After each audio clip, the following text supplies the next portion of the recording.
आज की वीडियो को मैं बहुत ज़्यादा प्रैक्टिकल और इंटरेस्टिंग वीडियो बना रही हूँ। चलिए फिर स्टार्ट करते हैं। मैं आपको एक बात बताना चाहती हूँ, जब आप किसी प्रोग्राम में जाते हैं और इतनी महंगी महंगी साड़ियाँ पहनते हैं तो उन पे कुछ ना कुछ डल ही जाता है। और ये तो होता नहीं कि बस एक बार पहनी और तुरंत के तुरंत आपने उसको ड्राई क्लीन के लिए भेज दिया या वॉश किया। वॉश तो होती नहीं इतनी महंगी साड़ियाँ। तो फ्रेंड्स, एक मिडिल क्लास फैमिली के हिसाब से मैं आपको बता रही हूँ। तो जो फॉल वाला पार्ट होता है, आप ईजी लीजिए, बाल्टी में थोड़ा सा सर्फ डालिए और फॉल वाले पार्ट को थोड़ा सा हल्के हाथ से रब कीजिए, तो आपकी साड़ी की जो फॉल गंदी हुई थी वो बिल्कुल साफ़ हो जाएगी। और 1 घंटे के लिए इसे कैड़ी धूप में डाल दीजिए, तो आपकी साड़ी में कुछ भी स्मेल भी होगी वो भी निकल जाएगी। और वही काम है कोट के। जो आपके हस्बैंड कोट पहनते हैं तो जो पैंट वाला पार्ट होता है, पैंट की जो मोहरी होती है वो सूज के साथ लग लग के गंदी हो जाती है। तो उसी पार्ट को मैंने कोट तो नहीं धोया है, लेकिन ये जो बाजू वाला पार्ट होता है इसमें ये भी कहीं ना कहीं चेयर से टच होता है यहाँ से, तो मैंने उतना ही पार्ट ईजी में वॉश किया है और कोट बिल्कुल साफ़ हो गया है, अगली शादी में पहनने लायक। तो फ्रेंड्स, अगर ये बात आपको अच्छी लगी हो तो मुझे कमेंट में ज़रूर लिख के बताना कि हाँ भाई, हम भी ऐसे ही करते हैं। तो जब भी हम बाहर जाते हैं, किसी प्रोग्राम में जाते हैं, चाहे वो शादी पार्टी प्रोग्राम हो या बाहर ट्रिप का प्रोग्राम हो, भाई सभी अच्छे से जाते हैं तैयार होके, लेकिन वहाँ से आने के बाद जो काम फैलता है, कपड़ों की केयर करनी होती है, सामान को सही से अरेंज करना होता है, तो जब पता चलता है कि घर कैसा बिखरा हुआ होता है। घर को तो फिर भी आप जल्दी से समेट दोगे, लेकिन इतने महंगे कपड़ों की केयर करना भी बहुत ज़रूरी है। यदि आप अपने घर में ईजी में कुछ कपड़ों को धो सकते हैं तो धो दीजिए। कुछ कपड़े होते हैं ड्राई क्लीन के लिए, तो उन कपड़ों को ड्राई क्लीन के लिए दे दीजिए। और कपड़ों को जल्द से जल्द, आप जितने भी आपने फैंसी कपड़े पहने हैं, जब आप इन्हें चेंज करते हैं तो कड़ी धूप में ज़रूर सुखाएं। और जो वूलन वाले कपड़े होते हैं इन्हें ईजी में वॉश करके एक रैपर में इस तरीके से रखें कि ये बिखरे हुए ना लगे। उन्हीं कपड़ों की आप जितनी केयर करेंगे, ईजी में वॉश करेंगे, तो ये उतने ही सॉफ्ट रहेंगे, नरम रहेंगे, आपको ज़्यादा गर्माहट देंगे। और दूसरी बात मैं आपको बताना चाहती हूँ, भाई हम किसी प्रोग्राम में जाते हैं तो कोट पहनते ही हैं। या तो आप इसका कोट का एक बैग आता है, रैपर बैग भी बोलते हैं, यदि वो आपके पास नहीं है या किसी कारण से वो खराब हो चुका है और आप परचेस नहीं कर सकते हैं, तो आप अपना कोई भी पुराना दुपट्टा लीजिए, उसे कोट के चारों तरफ से लपेट दीजिए। तो जो काम आपका कोट का बैग करता था वही काम अब आपका दुपट्टा करेगा। डस्ट फ्री आपका कोट रहेगा। और जब आपको सूटेबल हो, आप अपने कोट को ड्राई क्लीन करवाएं। और सालों साल इस तरीके से आप छोटी सी ट्रिक से अपने कोट को डस्ट से बचा सकते हैं। किसी भी प्रोग्राम में जाएंगे, डस्ट फ्री कोट आपको मिल जाएगा। छोटी छोटी सी बातें होती हैं जिनसे हम अपनी ऊनी कपड़ों की केयर कर सकते हैं।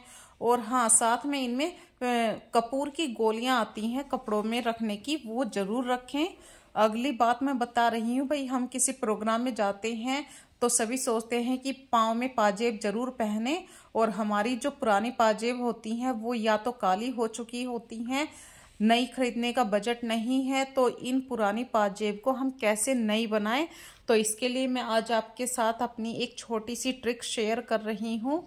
तो आपको एक गहरा बर्तन लेना है, आप एक बाउल ले सकते हैं और गर्म पानी कीजिए। इस गर्म पानी में आपको सरफ डालना है, आप कोई भी सरफ डाल सकते हैं। और साथ में डालना है अब आपको इनो। गर्म पानी में जैसे ही आप सरफ डालेंगे तो मैल को काटने का काम शुरू हो जाएगा। और इनो जब भी आप डालें तो धीरे धीरे थोड़ा थोड़ा डालें, क्योंकि इनो का काम है रिएक्शन करना और वो तुरंत उफन के बाहर आ जाएगा। फिर जितना भी आपका ये थोड़ा सा पानी था उसकी सारी जान बाहर निकल जाएगी और आपकी पाजेब कैसे साफ होंगी। तो ये देखिए, आप पानी धीरे धीरे काला हो रहा है, आपको इसी में सरफ में ही जांच पड़ रही है कि सरफ अपना काम कर रहा है, यानी कि हमारी पाजेब साफ हो रही हैं। ये देखिए, कटोरी थोड़ी तिरछी हो गई है तो मैं इसे सीधा कर देती हूँ और आधा पाउच ही हमारा काम कर देगा, आधा पाउच ही 2 जोड़ी पाजेब के लिए काफ़ी है। तो मैं बहुत ही धीरे धीरे डाल रही हूँ और इसको कम से कम आपको 10-15 मिनट के लिए इसी कटोरी में डाल के पाजेब को छोड़ दीजिए। बाकी बचे हुए पाउच को आप किसी और दिन दोबारा से पाजेब साफ़ करनी हो तो जब यूज़ कर सकते हैं। तो ये देखिए अभी भी आप कटोरी में धीरे धीरे झाग खत्म हो रहे हैं, पानी काला हो रहा है। साथ में इसमें आप आधा चम्मच चाय पत्ती डाल दीजिए। चाय पत्ती, अब आप ये सोचेंगे चाय पत्ती क्यों डाली है, चाय पत्ती से तो कलर और भी काला हो जाएगा। नहीं, चाय पत्ती यदि आप मेहंदी के साथ डालते हैं जब वो कलर देती है बालों पर, लेकिन यदि इस तरीके से आप चाय पत्ती को डालते हैं तो ये मैल काटने का भी काम करती है। अभी आप धीरे धीरे देखना, मैं अभी आपके ही सामने पाजेब को साफ़ करूँगी, बिना रगड़े आपके सामने ही पाजेब को दिखाऊंगी, काफ़ी साफ़ हो जाएंगी। और ज़्यादा है आप हल्का सा इन पे ब्रश भी लगा सकते हैं। मैंने ऐसे ही साफ़ कर ली हैं। चाय पत्ती अपना काम कर रही है। कभी भी चाय पत्ती से आप ये मत सोचना कि वो चांदी को पीला कर देगी, नहीं। चाय पत्ती इस समय सर्फ के साथ, इनो के साथ मिलके मैल को काटने का काम कर रही है और हमारी पाजेब बिल्कुल नई जैसी हो जाएंगी। इस तरीके से आप किसी ज्वेलर्स के पास भी नहीं जाएंगे और अपना मनी सेविंग भी करेंगे। थोड़ा पुरानी पायल को नए रूप में लेके आ जाएंगे। ये छोटी छोटी सी ट्रिक होती हैं जो आपकी पायल, आपके मनी को भी बचाती हैं। पुरानी चीज़ों को कैसे रीयूज़ करें। भाई चांदी की पायल है, 1 रुपए की तो आती नहीं है, काफ़ी महंगी भी होती हैं और ऐसे ही पड़ी रहती है। यदि आपने इन्हें यूज़ करें या ना करें फिर भी ये 4-5 महीनों में काफ़ी काली हो जाती हैं, क्योंकि चांदी हमेशा काली पड़ ही जाती है, पानी के साथ लग लग के ये हल्की काली पड़ जाती है। तो अभी मैं आपको दिखाऊंगी हमारी पायल कितनी साफ़ हुई हैं।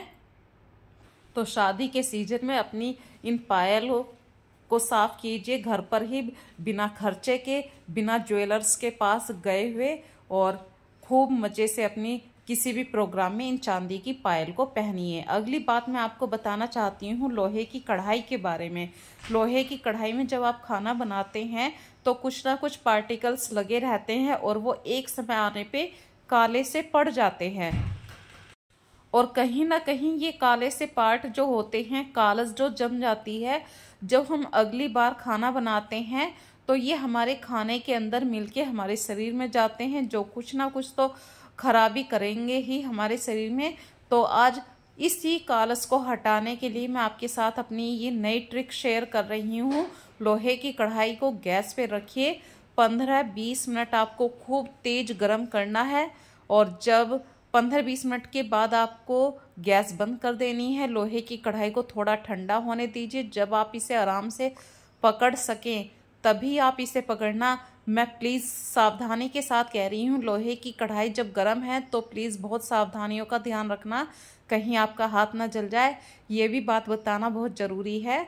और जब ये कढ़ाई ठंडी हो जाए, आपको एक चाकू की सहायता से जो ये पार्टिकल्स जमा हो जाते हैं काले काले, ये बहुत आराम से निकल जाएंगे। इसको आपको खुरचना है। खुरचना समझते होंगे आप, किसी भी चीज़ को क्रोलना होता है। जब आप उसे रगड़ेंगे चाकू की हेल्प से तो ये कालस ज़रूर छूटेगी, और जब ये कालस छूट जाएगी आपकी कढ़ाई साफ़ हो जाएगी। और अंदर से तो मेरी कढ़ाई साफ़ रहती ही है, लेकिन ये किनारे थोड़े थोड़े हो ही जाते हैं। ये सिर्फ एक जल्दबाजी के कारण होते हैं, और लोहे की कढ़ाई का बना हुआ खाना बहुत ही स्वाद लगता है फ्रेंड्स। ये बात मैं आपको इसलिए बता रही हूँ क्योंकि ज़्यादातर मैं लोहे की कढ़ाई को यूज़ करती हूँ, मिट्टी के बर्तनों में भी कभी कभी बना लेती हूँ। और ये है बात अब इसके बैक एरिए की।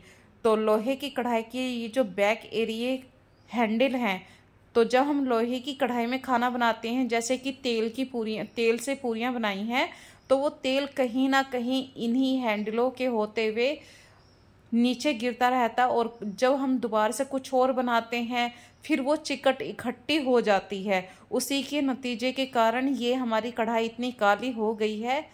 और चाकू की हेल्प से आपको ये खुरचना है और खुरच खुरच के ये सारी मैल निकल जाएगी। थोड़ी मेहनत तो आपको ज़रूर पड़ेगी भाई। आज रश्मि ने क्या काम बता दिया, कभी पायल साफ कर रही है, कभी कढ़ाई साफ कर रही है। तो फ्रेंड्स, यदि शादी का सीजन है, आप अपनी पायल चमका सकते हैं तो अपने घर के बर्तन भी चमका सकते हैं। और मैं एक और बात कहना चाहती हूँ, जिस घर के बर्तन चमकते हैं वहाँ पे तो देवी देवता भी वास करते हैं। तो हमारी थोड़ी सी मेहनत ही है और कुछ नहीं। लोहे की कढ़ाई गंदा होना एक बिल्कुल नॉर्मल सी बात है। आपने अभी साफ करी है, तुरंत के तुरंत ही 10 मिनट में लोहे की कढ़ाई पे जंग आ ही जाएगा। चारों तरफ पीला पीला सा एक जंग आपने देखा होगा लोहे की कढ़ाई में। तो ये कोई बड़ी बात नहीं है, लोहे की कढ़ाई में जंग आना लाजमी सी बात है। बस इसका जो बैक एरिया है ये भी आपको साफ रखना चाहिए। जैसे कि आपके कुकर होते हैं वो पीछे से भी बिल्कुल सफ़ेद रहते हैं, वैसे ही आप यदि अपनी लोहे की कढ़ाई को भी अच्छे से रखेंगे तो आपके बर्तन हमेशा चमकते हुए रहेंगे।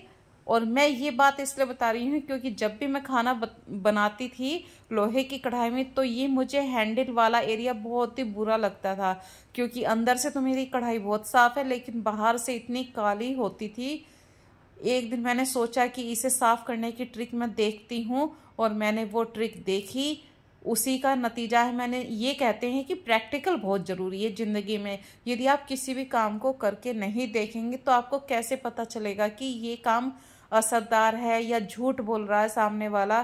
तो मैंने किसी की वीडियो देखी थी, उसे लाइक भी कर दिया था, तो उनकी ये वीडियो के थ्रू ही मैंने ये वीडियो बनाई है।